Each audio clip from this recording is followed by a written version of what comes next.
People get ready. There's a sale a-coming. That's right. Head on over to tpublic.com this weekend, folks, to get 35% off everything in the store.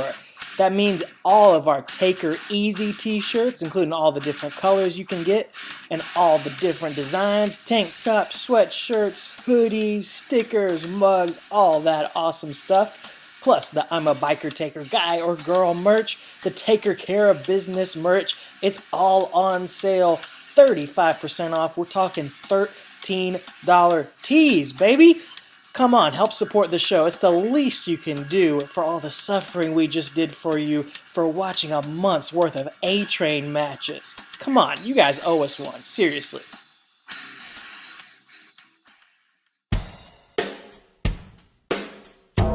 Dead man walking.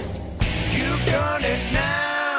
You've done and made a big mistake. Alright, creatures of the night, welcome to Talking Taker, episode number 97 of our encyclopedic exploration, digging up the career of the greatest professional wrestling character of all time. My name is Alex Dorio, and I want to thank you for joining us for yet another round of Dead Man Talking. And I am joined, as always, by my tag team partner, my wrestling buddy, my co-host, the deacon of the middle-age ministry himself, Mr. Travis White. And Travis, tonight we are talking about SummerSlam 2003. We got a head-on collision between two trains as the Undertaker takes on the A-Train. And Travis, to paraphrase a man who once made a special run-in on our podcast, it's time once again for everybody to come aboard the emotional freight train. Exactly. Emo train. Oh man, yeah. This felt like getting hit by a train when I watched this stuff. Golly, I cannot wait to blow past the SummerSlam and move on to something else. I'm sorry. Well, listeners, don't blow past this episode. You may have seen it pop up on your feed and say we're talking about A-Train for an hour today, but trust us, we're going to make it interesting. We're going to make it entertaining. As some of you mentioned on Twitter, this is a match a lot of you forgot or would like to forget or completely blocked it out of your memory, and that's fine. That's well and good. That's what we're here for. We're here to uncover the career of The Undertaker one match at a time, which means we can't skip over it as much as we want to, but it's okay because there is some incredible, hilarious, ridiculous stuff that we could get to dissect here in only the fashion that we can. So don't tune out of this one. Don't skip over this one, folks. I think just punch your ticket, settle in, buckle up. It's going to be a fun ride. That's right. Absolutely. It sure is a fun ride there, and it might get off the rails. Who knows? Who knows? But the SummerSlam 2003 is a good show. It's like when you put one of those good albums from your favorite band, but it has that one stinker song on it. You know, it's like, why did they make that? You know, they just did it just on purpose, just so that it wasn't a perfect album. That's what SummerSlam 03 is, and we'll get to that when we get to the actual show. So. It sounded really good in the bubble of the studio, and everybody jammed to it when they were high one night, and then the album comes out, and you're like, what the F? Yeah, exactly. That's what this match is on SummerSlam 3. But anyway, let's get on the rails here, and before we get off the rails and see how we get there. So, all right, we're gonna strap the time traveling motorcycle in the caboose of this train and get on the tracks and keep chugging along. Shovel the coal in there and head on to. It's a coal train. Yeah, it's a coal train. Yeah. Michael Cole's here, man. We gotta talk about him too. Oh.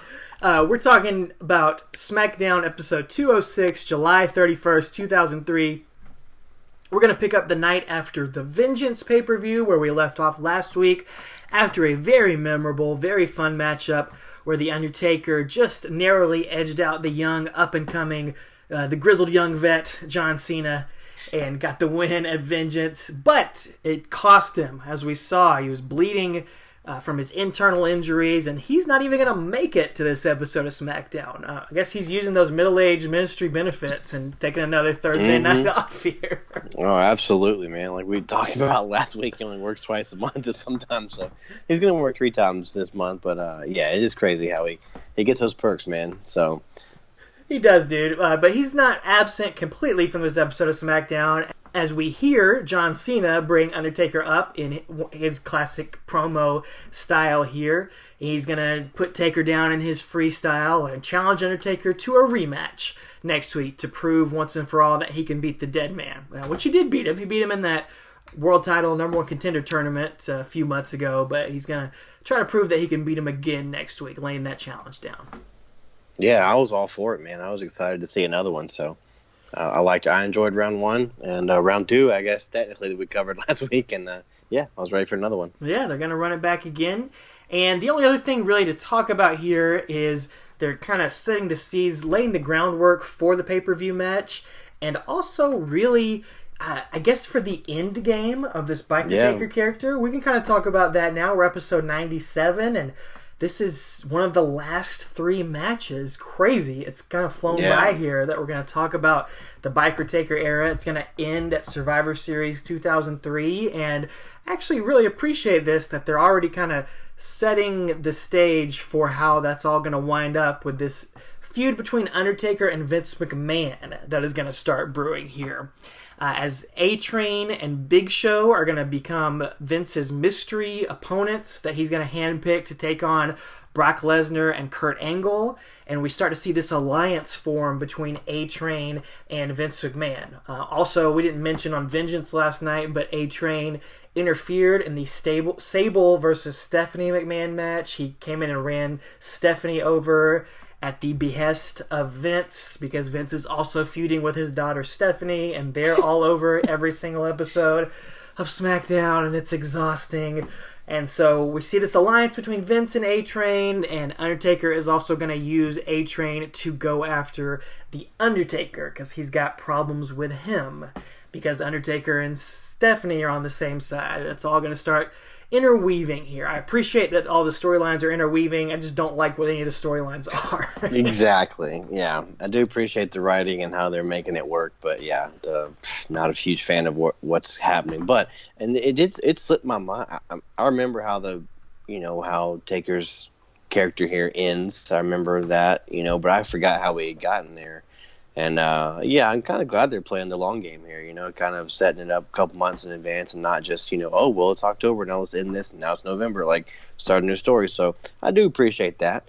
We've gone on record on this podcast talking about we're fans of long-term storytelling. So, like I said, even though it's not a story we like to retell, it is nice to see some effort being put into it. So exactly. Yeah. Well, anyway, speaking of some effort, the next week on SmackDown 207, on August 7th, 2003, massive tool Josh Matthews put some serious early 2000s effort into his outfit here. I know you pointed out in your notes here, he's got 2 puka shell necklaces on top of each other. Oh, yeah. Not just 1, 2, an earring, leather wristbands, and he just screams like... He seemed like he was like one of the reject member from the LFO band, like Light Funky Ones. Like he was the guy that didn't get the girl from Abercrombie and Fitch. Oh man, he looked terrible.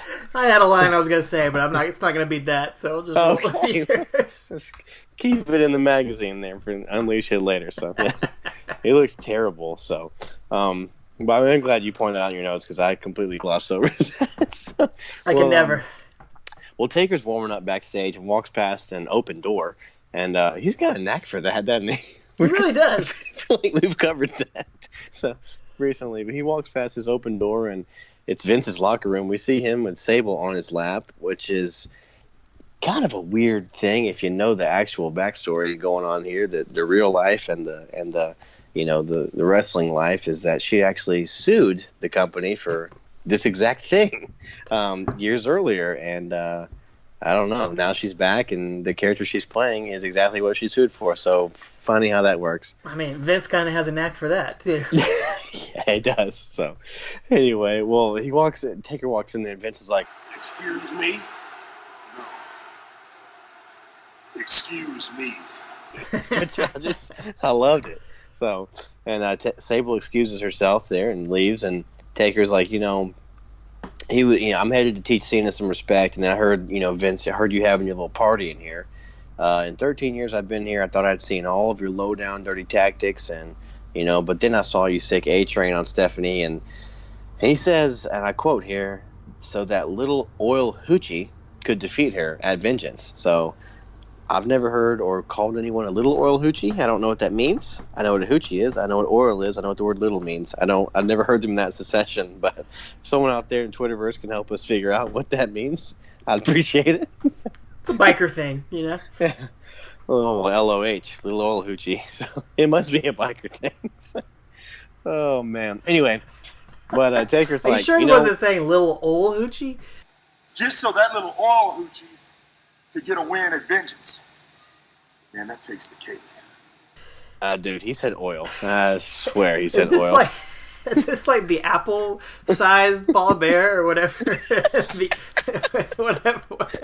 We had that, Apple versus ample. Yeah, I think he says oil. Okay, I'll roll he with may it. have said ol, but ol is so like old English. Like, I don't know. He may have said that. He did talk in a New York accent last week. He did. Yeah, he could be. He could have said that little old Lucci. Who knows? But anyway. The point is, he goes, man, that takes the cake. That's the line where Taker draws the line there. So Taker's like, if I was in your family, I'd have beat you up already. And Vince is like, well, if you got a problem, you can join Stephanie on the shelf. And then Brock Lesnar's best friend, Funaki, interrupts. And he's trying to tell Vince something, and Vince is like, English, please, which is just so bad and so good. Man. I love it.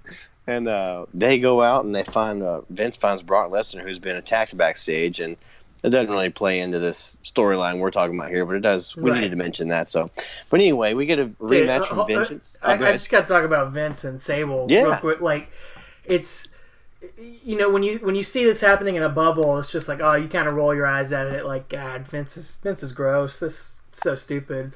And then, like, looking back over all that we've covered on this podcast.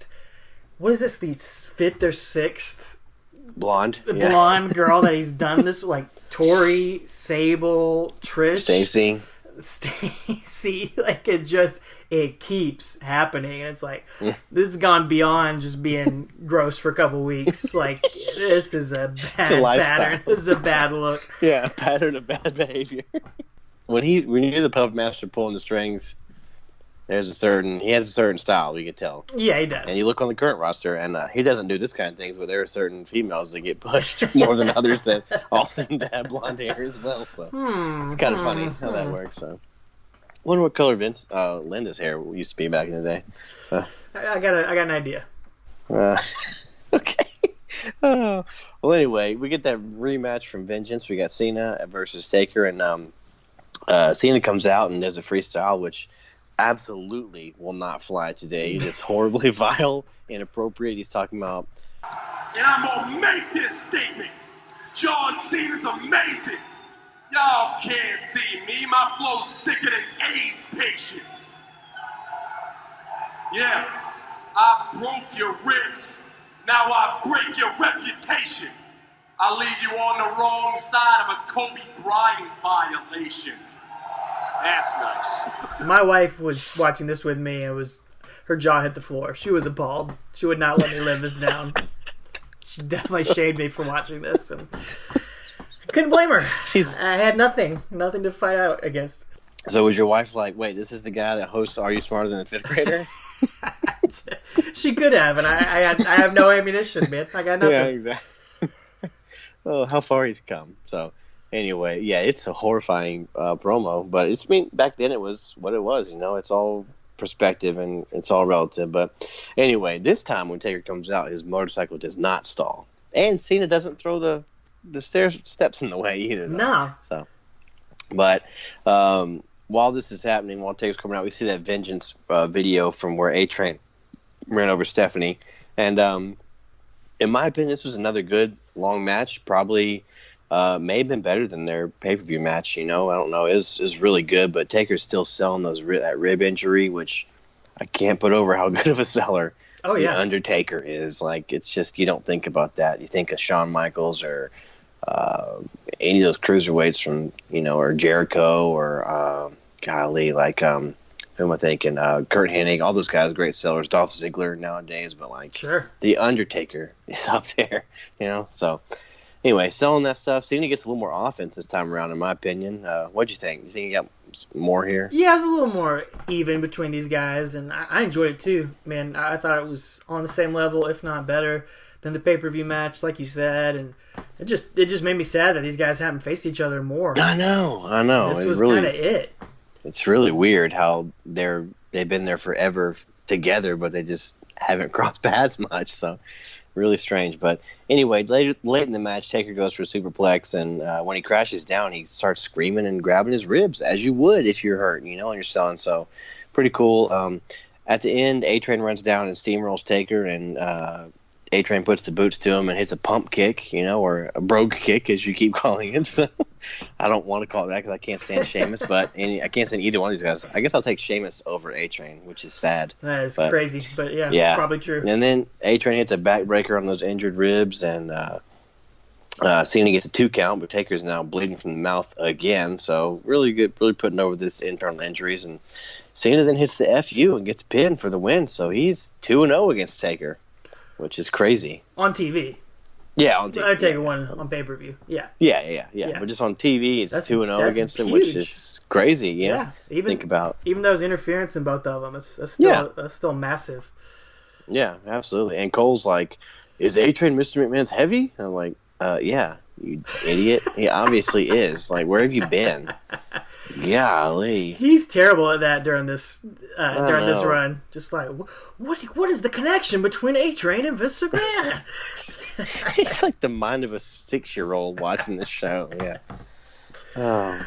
Well, we're going to find out what this connection is, or see more of it here as SmackDown rolls on, episode 208 on August 14th, and we're going to see that by the order of Vince McMahon, The Undertaker is going to face Big Show. That's what the graphic says on TV. Last I checked, aren't all matches by the order of whoever's in charge? Well, I guess it's because Vince and Stephanie are both kind of in charge during this time, but it's still silly. Yeah. And again, man, they had a good, solid, long TV match here, man. Very similar to their No Way Out match. I kind of forgot that these guys had pretty decent matches with each other. Oh, yeah. But I liked it. A-Train once again sneaks in during this match and interferes, and he breaks a 2x4 over Taker's already injured ribs. Yeah. And allows Big Show to get a very cheap count-out win. I mean, nothing cheaper than that right there. And like I said, investigative journalist Michael Cole, he has deduced that there might be more to this attack than A-Train and Undertaker's match at SummerSlam. Wow, buddy. You think there could be something else going on here? But, he's not the only one doing detective work on this episode of SmackDown, Travis. I'll let you talk about a segment you wanted to point out where the APA are trying to figure out a mystery backstage. Yeah, so there's this backstage segment where the APA, again, the middle-aged ministry are back there. We got the fresh bottle of sun in JBL's hair, and Farouk's going by Ron Simmons now, so we're getting, shoot ski names, I guess. And anyway, they're trying to decipher if Shaniqua is really Shelton Benjamin in drag. So that's a real thing that happened, and that's probably inappropriate as well. But anyway, I finally realized watching this scene why I can't stand this guy. Again, I respect JBL now, but back then it all clicked right here for me because he commits an absolute comic book crime. Comic book felony, if you will. Should be put in comic book prison in Hall H at Comic-Con. There should be a little prison cell there. But he says... I tell you what I am right about. I'm right about the fact that Shaniqua is Sheldon Benjamin in drag. Just like you don't see Bruce Wayne and Superman in the same room, you never see them together. Think about it. That is a man. M-A-N, man. Damn. And I just lost my mind. Like, that's why I hate this guy. Because the quote should be, this is why you don't see Bruce Wayne and Batman in the same room. Or Clark Kent and Superman. You can't mix the two. It just, man, I can justify my hatred now. It makes sense because I'm such a Batman mark, and it made all sense to me in the world. And I guess subtly or subconsciously I've had that deep down, and I just was able to bring it out and I'd share it with the world here. And I can't stand it because you cannot commit a snafu like that. That's unacceptable. That's what it all boils down to, man. That's what it all comes down to. It's terrible. Bruce Wayne confusion right there. Yeah. Oh, man. It was awful. I was miserable. I hated him. I think you should avenge this like some sort of Dark Knight out there going after Bradshaw, mailing him comic books or something like that. I don't know. I'll give him some bad insider trading tips. Since that's what he does now. This is your origin story, man. It is. This is it. Yes. Yeah. So, anyway. Well, as disturbing as that is, it has nothing on this scene that we're going to see later on in the night as the A-Train tries to intimidate Stephanie McMahon backstage because we found out earlier in the night that to punish his daughter Stephanie, Vince is going to make her take on the A-Train in a one-on-one singles match. So that is our main event, ladies and gentlemen, and before the match happens, we see the A-Train intimidating Stephanie backstage, telling her that, Steph, I know you like it rough. And I like women who like it rough. And no one brings it rougher than the A-Train. Get off. Then he gets all up in her face and grabs her hand and makes her rub his hairy pierced nipples, and yes, it is disgusting and disturbing, and I am very much not a fan of this the world's hairiest love machine character that A-Train is becoming. I already hate the way he looks, I already hate him in the ring, and now he's playing this gross, disgusting pervert, and it's just like, I'm out, man. This is not like Heat that I want to see this guy get beat up. This has changed the channel, Heat, man. Yeah. Wait. Is this episode of SmackDown responsible for your hatred for A-Train and mine for JBL? No. Long living before that when he Prince Albert. Yeah, this was absolutely uncomfortable. And what's his character supposed to be? Is he all of a sudden now a big pervert? Yes. I just don't get it. It's switched the gear, and we're gonna see it more next week too. Oh yeah. Oh yeah. Dude, I really want to know. I want to know from our listeners. Is there anyone out there listening to this podcast that just was a huge A-Train Albert Tensai fan? I want to hear it, and I want to know why. Because nothing I've seen in any of these runs has made me excited for him. It gives me the runs watching him. It's just like, I don't get the look. I don't get him in the ring. And I know he's big and strong. Like, I'm not saying he couldn't kick my butt, but I just don't, even still, he doesn't intimidate me. And I just can't take him seriously, man. Like, yeah. I agree. I agree. It sucks. To me, he is the picture perfect example of something we talked about the past couple weeks of, if you reverse these situations, if A-Train had come over from WCW and Sean O'Haire had been a WWE guy, yep, like Sean O'Haire would be in this position and A-Train would be working Velocity every night. Like, there's nothing special about him, but he just so happened to come through the WWE system and they have a hard-on for him. Man, it's just, I hate it. He came through the same Funkin' Dojo with Edge and Christian and Gangrel and all those guys. So, he's one of their pet projects. Val Venus, all those guys came in at the same time. And it's been, 6 years, and he's still not over. God, you cannot tell me this man is more talented than Chuck Palumbo. Right. You can't do it. You can't. You'd be a liar. Right. Hey, I've never seen Chuck Palumbo and A-Train in the room at the same time. Wait a second. I'm just kidding. I totally have. I think we have. Totally have. Anyway, so the A-Train is going to do the bidding of Vince and face Stephanie McMahon in the main event of SmackDown. I don't know how this is real. Yes, the Stephanie McMahon is taking on the A-Train in the main event of SmackDown. Take my money. This is just the cheapest of cheap heat, and it just doesn't work, man. The crowd's not into it. We're not into it. No. But A-Train just wrecks Stephanie, does a couple big moves on her, but thank God, the Undertaker, rib injuries and all, he's seen enough, and he runs out, and, he's got to save his former child bride, after all. Stephanie. True love comes through here in the end. Yeah, his child bride. You're right. The Black Wedding. The bride of Satan. Bride of Chucky. Whatever. It's good to see these two come back together, and he gets to play the role that Stone Cold once played, and he saves Stephanie, destroys the A-Train, gives a chair shot to him, and Vince is just sitting at commentary with his girlfriend Sable, just very confused by all this. And so A-Train's girlfriend, the Big Show, runs out and makes the save, and just wrecks Taker's ribs with the chair, and Vince is laughing and cackling, and then he makes out with Sable right in front of his daughter Stephanie. And I just want to say happy belated Father's Day to all our listeners on that note. Good Lord, man. It's disgusting.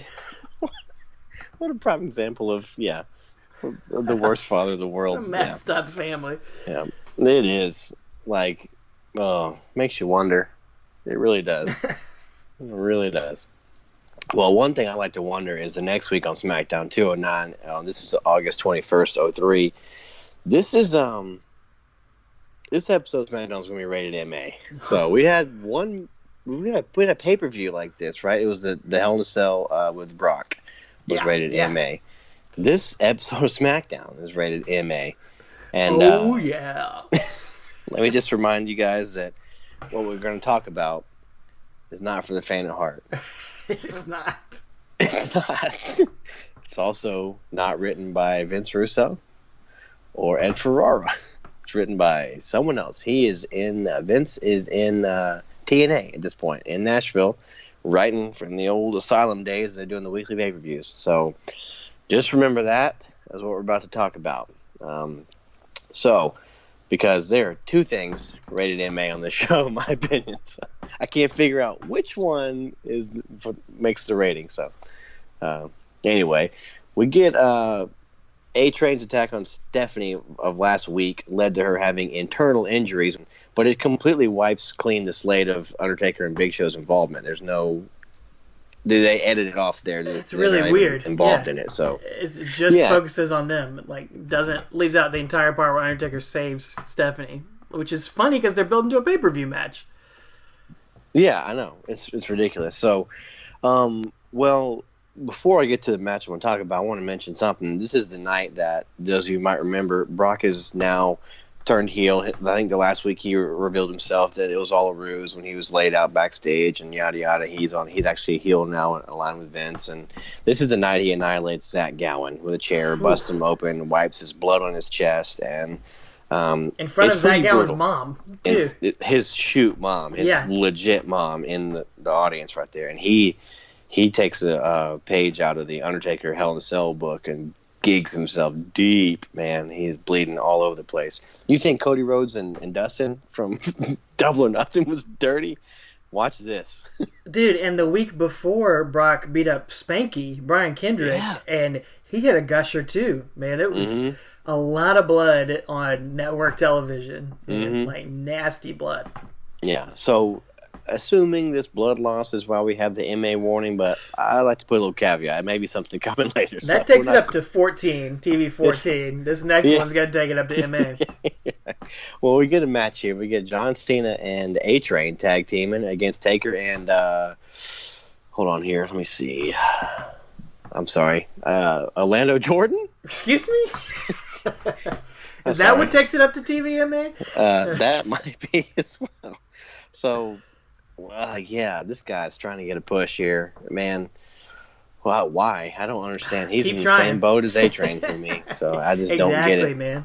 Who also is aligned with JBL. See, it's 6 degrees with JBL. How is this guy on TV and Chris Kanyon is not? Seriously. I legitimately don't get it. Someone explain that to me. Yeah, it doesn't make any sense. So, well, tag team specialist Takers tries to show us how to get it done here. He's tag teaming with OJ. I just picture Chris Kanyon playing the Orlando Jordan character, man. Yeah. Young rookie getting mentored by Undertaker.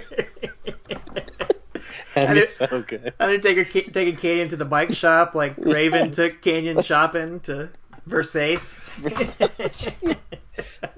I need to see that. Well, and in all seriousness, aren't they? I mean, we know Canyon was an out wrestler. Orlando Jordan is too, wasn't he? Or wasn't he bisexual or something like that too? So they could have both played that whole thing too. Like seriously, like I'm not kidding. Like they could have both had that thing going for them too. So whatever. But yeah, Canyon is on jobbing to people on Velocity like Funaki and stuff, man, and makes me sick. Having match of the year with Rey Mysterio. That's right. Meanwhile, this guy can't even have matches of the night. A tag team with this kind of the tag team specialist partner, yeah.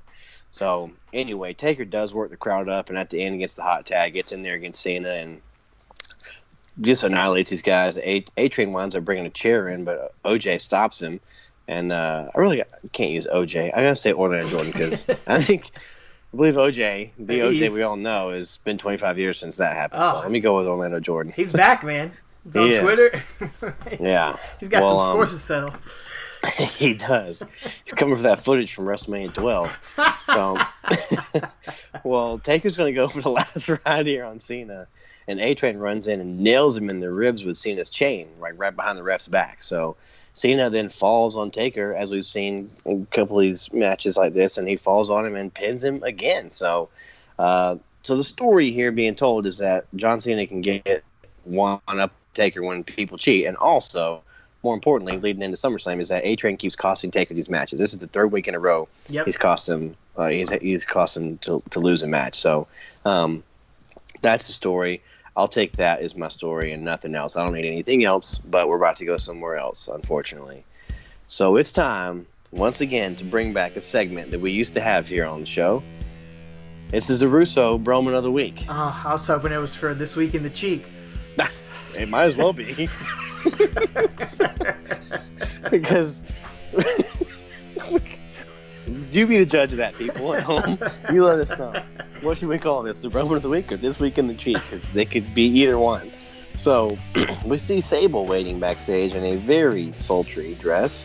And she sees A-Train walking by, and he's all sweaty from the match. He's got, his side is like hurt where he's hitting the ropes and stuff like that. So, but she says that she knows he's going to beat Taker on Sunday. And then she... Okay. She pushes him up against the wall, rubs her hands through his chest hair, squeezes his nipple rings, and then gives him the key to her penthouse. Oh, man. So, you don't have to make this podcast, M.A., Travis. We may. I don't know where we're headed here. So then she says, "See you later," and walks away. And not to be one to take this lightly, A-Train then picks up the room key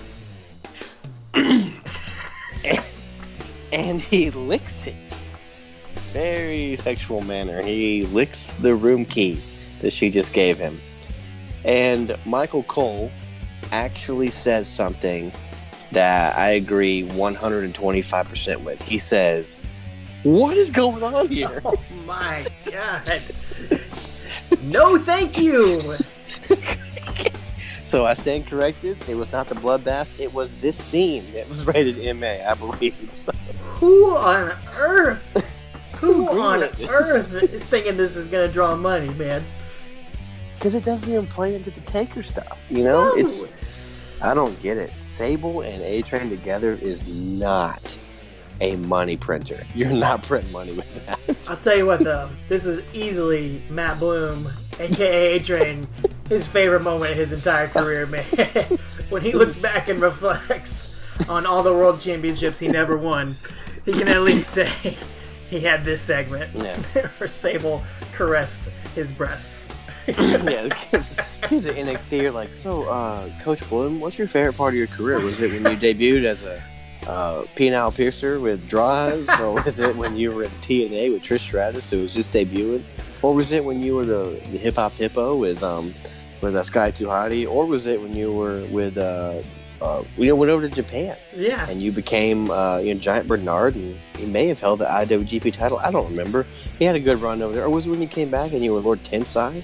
Or was it when you were with the Funkadactyls? Sweet Tea. A minute? Or Sweet Tea? Or is it now that you're coaching? He's going to say, no. It was, let me go back. He's going to say, no, ladies and gentlemen, it was on August 19th is when they would have filmed this, 2003. That was the best night of my life. You got it queued up on the WWE Network. He's like, hey guys, let me show you this. Adam Cole, you seen this one? Yeah. That's penthouse key, baby. I know you got 6 stars with Johnny Gargano, but let me show you this. Exactly. I'll show you 6 stars. So, anyway. God almighty, man. Well, you know what? That was the Go Home show or the Go Penthouse show to SummerSlam. Man, what else would make you want to order this show? And yet, for some reason, we did back in the day. Yeah. August 24th, 2003, the SummerSlam from the America West Arena in Phoenix, Arizona. We did watch this one live with each other, man, right? On the precipice of our senior year of high school, man, just rolling into it. We kicked it off watching SummerSlam. Yeah, we did. We mentioned last week off air to each other that I remembered watching it, you remember watching it, and now we remembered we were watching it together. We were at a friend of mine's house from church, and yeah, you and a couple of our buddies came over too, and I remember certain matches on this. Mm-hmm. The U.S. title fatal 4-way, I remember Angle Brock, because Brock tapped, which drove me nuts, but the Elimination Chamber and Triple H's pants, dude. Yeah, the quad injury, groin injury, whatever, those biker shorts that he wears. Yeah.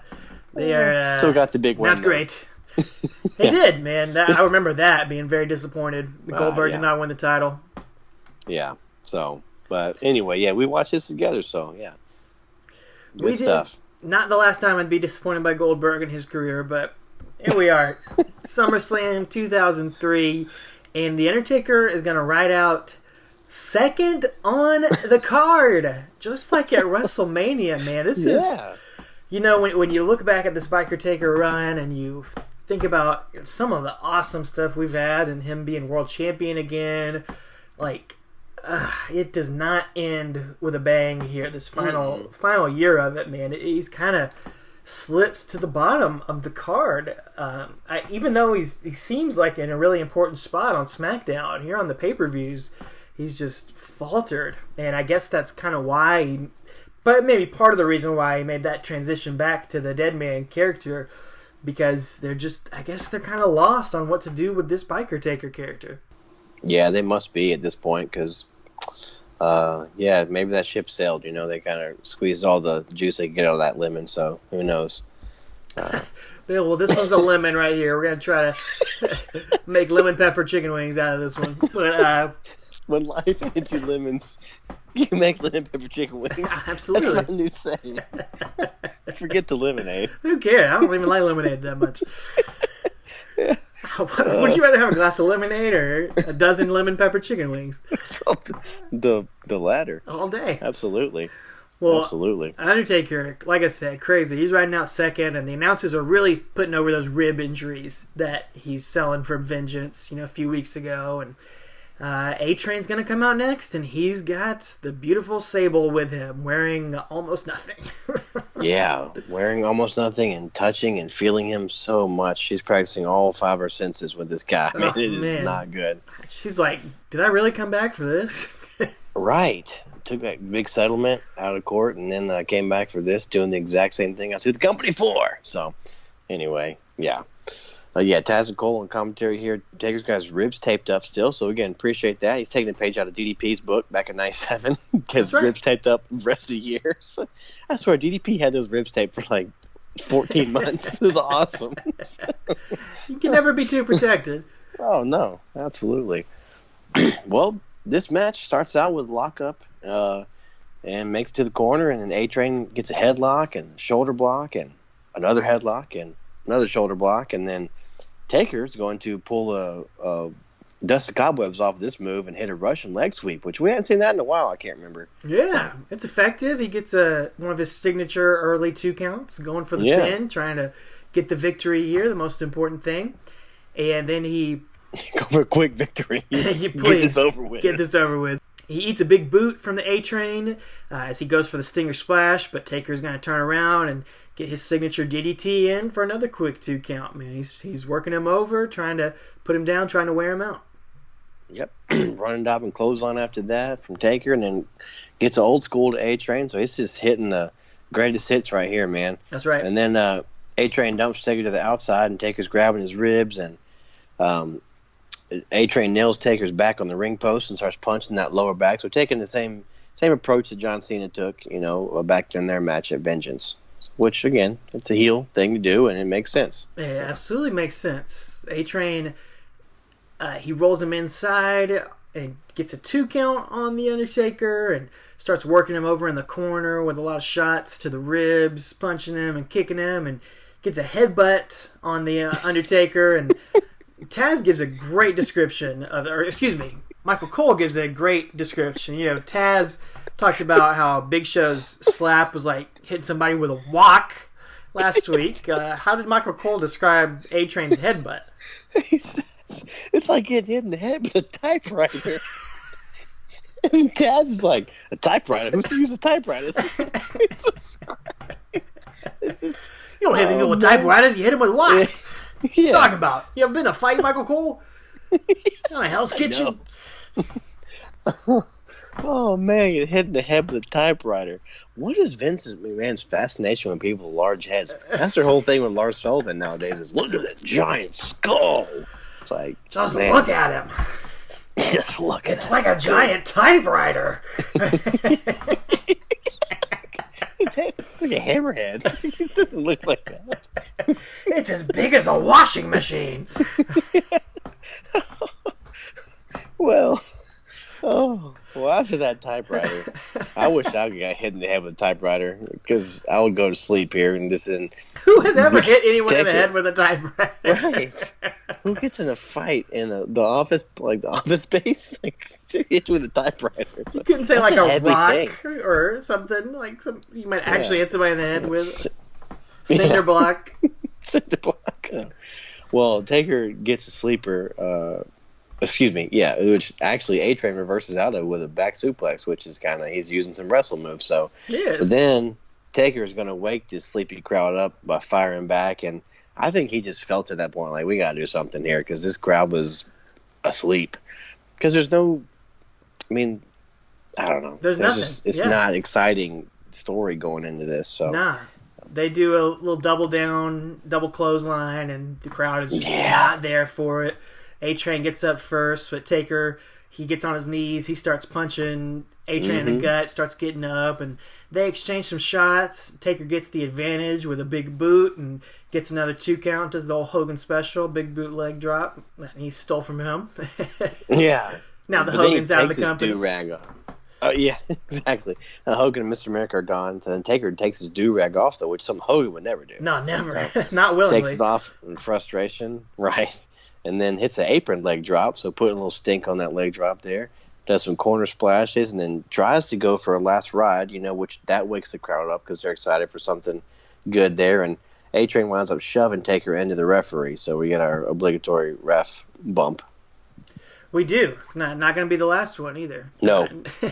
The ref goes down. A-Train hits the derailer, that big choke slam, powerbomb finisher that he did, and the ref is slow to get over there and only gets 2, which kind of puts A-Train over a little bit. Looks like he could have beaten Undertaker had the ref not been down, which is a very, very generous thing for the Undertaker to give A-Train right there. And then Undertaker's going to accidentally clothesline the ref as he's going to clothesline A-Train and give A-Train a chance to hit his bicycle brogue kick and head outside to look for something else to get the win.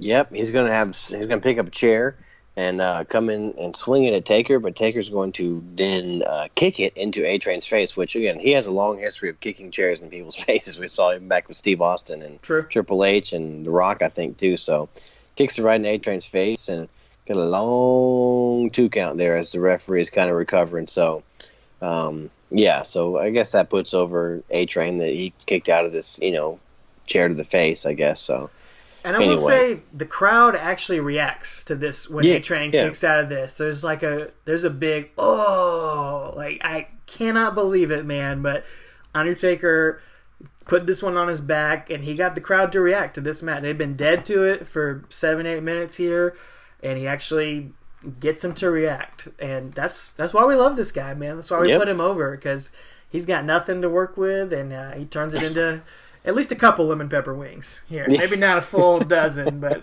he at least turns the lemon into a couple wings. Yeah, kid size. Exactly. Well, Taker's going to go for the tombstone, but A-Train is going to slide out of it, and then Taker's going to duck getting hit and then hit a choke slam to A-Train, and is going to cover him and get the pinfall at 9 minutes and 19 seconds. That'll do it. Yeah, that's it. That's just came out of nowhere, but, I appreciated it because it was over.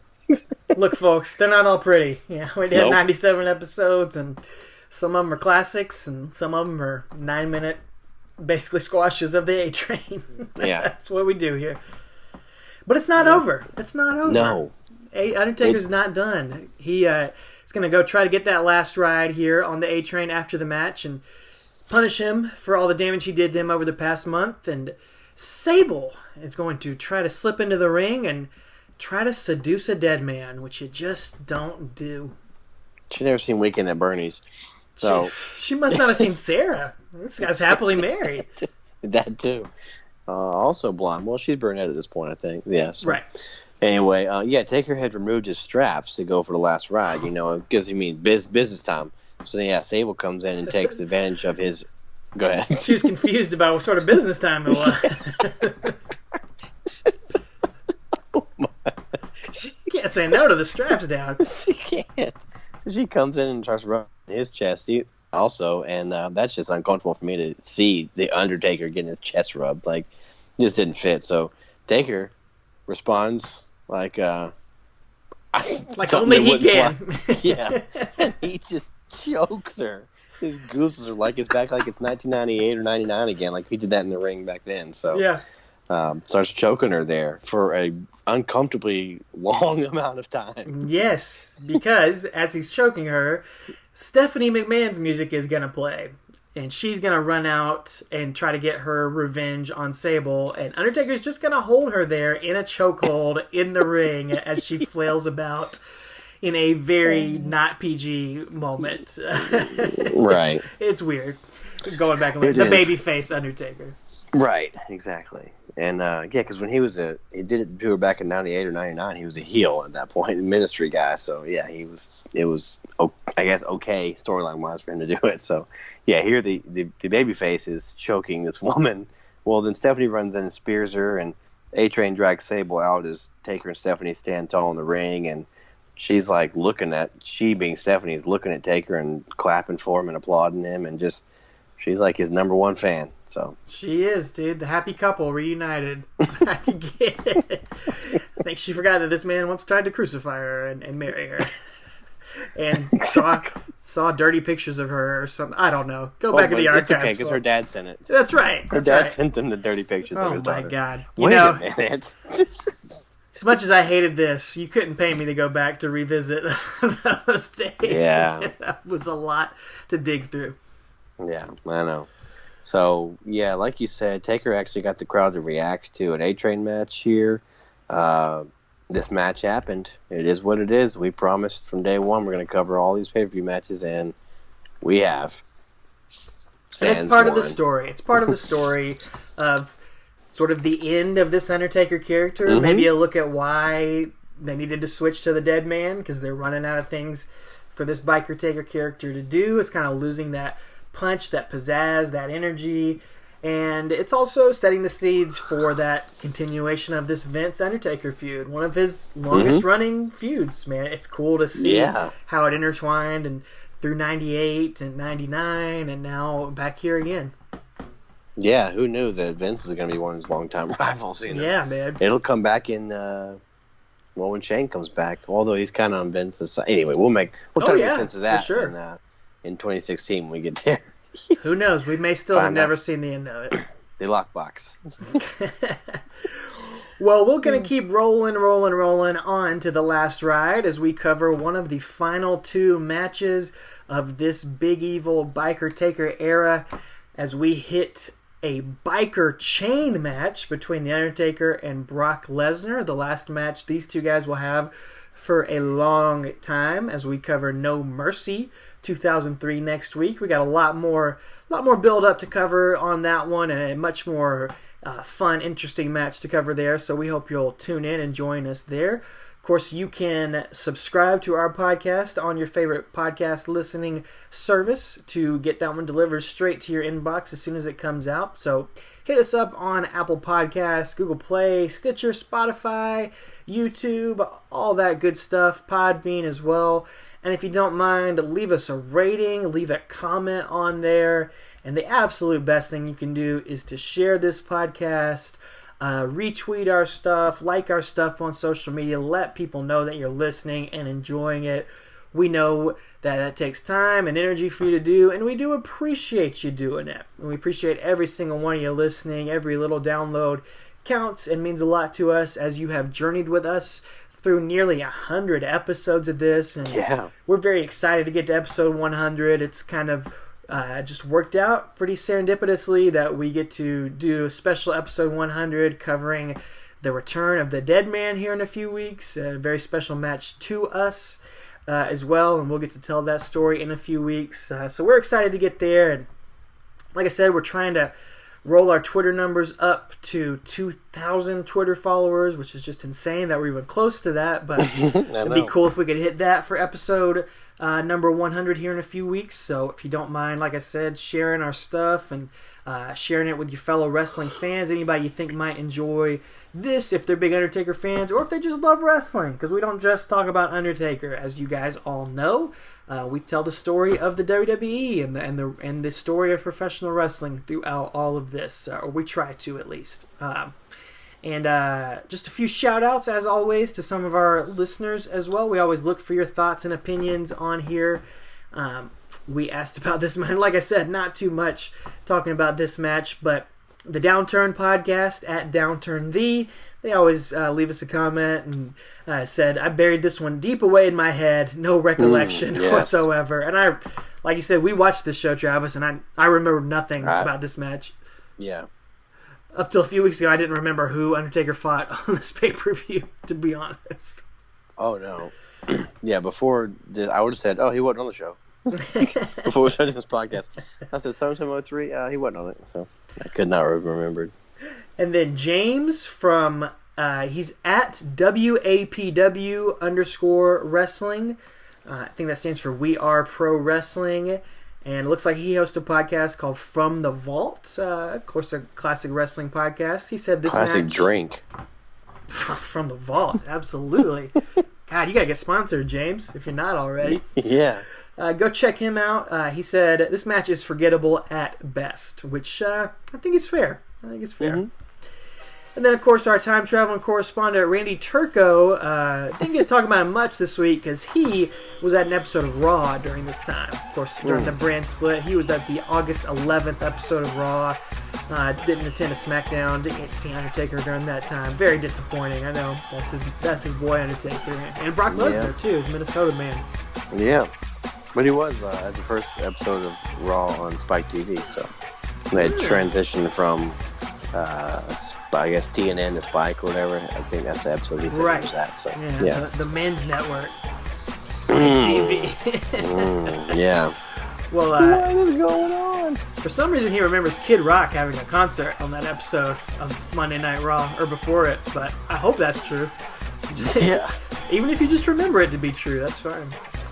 And also want to shout out someone at Guide Dog Guy. His name is Craig. Said he is starting to listen to our show, and I want to hear your thoughts, Craig.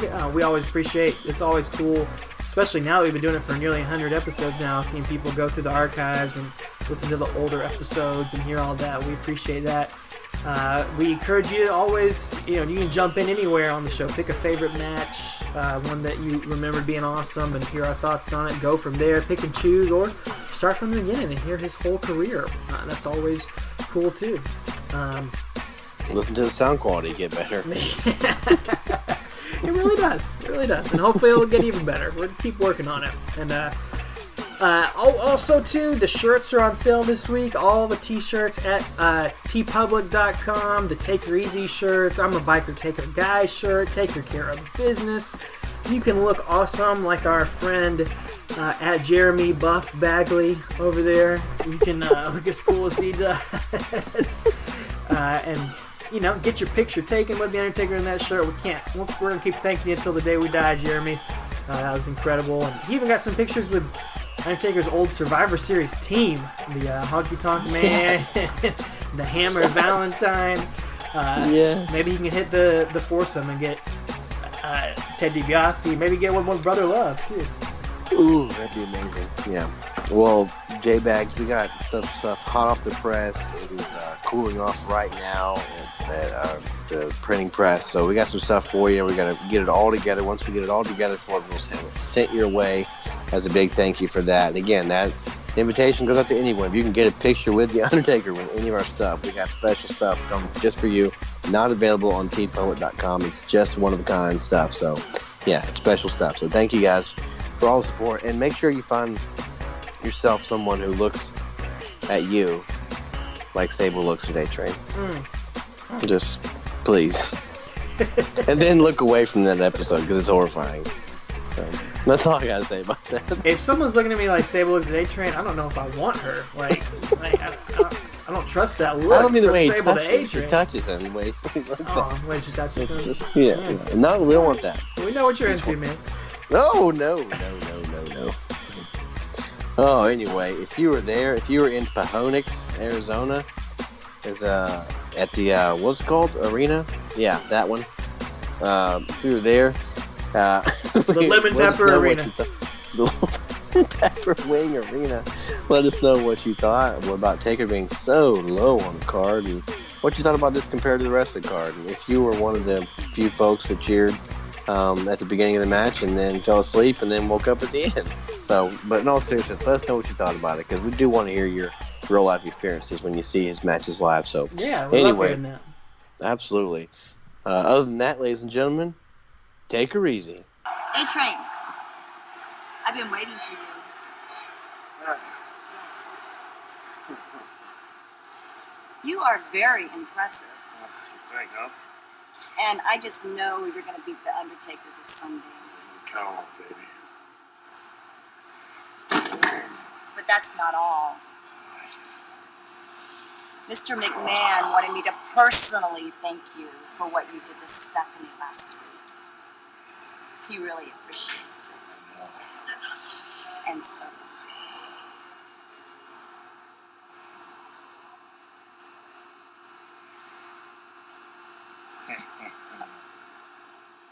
it's the penthouse. See you later.